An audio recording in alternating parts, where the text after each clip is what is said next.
That Calvin Oftana game winner, it just goes to show the trust Coach Yang has in a rookie. Of course, and he proved it in their last game against the Meralco Bolts. He played very well in that matchup, almost carried them to a victory, scored his career high of 34 points. Kaya yung tiwala, nandun na. Yes. I think on the flip side of it, there was a mistake on Meralco's defense because that is literally the last shot that you'd want to allow. An inside incursion coming from any player from the NLEX Road Warriors. In that stage, we usually see the coaches asking for a switch all. Na lahat ng ball screen, so switch na lang ng depensa to be able to stay in front of anyone, whoever it might be. So it was, could have been a miscommunication between Bong Quinto and Cliff Hodge. And we saw that Quinto even tried to grab the jersey of Calvin Oftana, which could have resulted to a foul.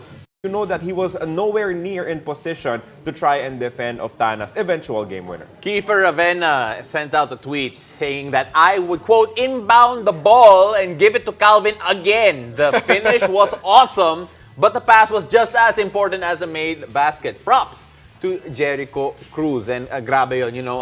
Yeah, right, Keith. Yeah, you know what, Kiefer? Whatever. You're taking that shot. When you're there on the court, you're gonna have to take that last shot. May Alfred Aroga nga na depensa, tinira ni Kiefer. Exactly.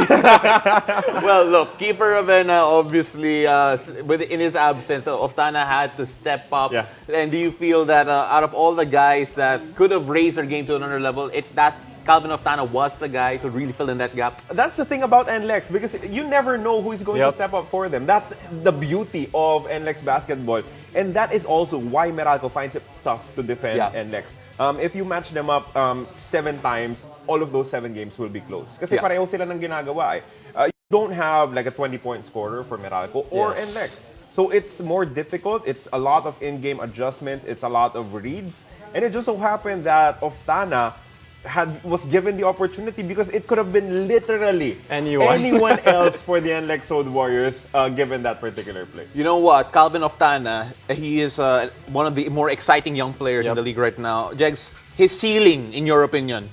Yeah, like what you said, the ceiling is the roof. Oh, high roof. No, but talking about Calvin Oftana, you know, a rookie in the PBA, a 6'5" wing, can also play the 4 who can stretch the floor for NLEX. That's why he's such a good fit. You know, he had the chance to get to know Coach Yang's offense, and eventually he found his groove, and you know, we could see that 8 3-pointer game by Calvin and then this game winner. So I think Calvin Oftana for me is an automatic mismatch. Whether he plays the 3, he can post people up, he's bigger than a lot of wings, or on the 4 spot, he's more versatile. He can drive the ball, put the ball down the floor, and also shoot 3s for NLEX. And you know, playing with NLEX and under Coach Yang, you know he's going to be physical, you know he's going to be able to bang bodies and no matter what. Let's look at the key takeaways there, Carlo. You look at that matchup in particular between NLEX and Meralco. You mentioned that there's just so many weapons for NLEX to have. Talk about Meralco now. What do you think they need to adjust just to be able to get over this one? The keyest takeaway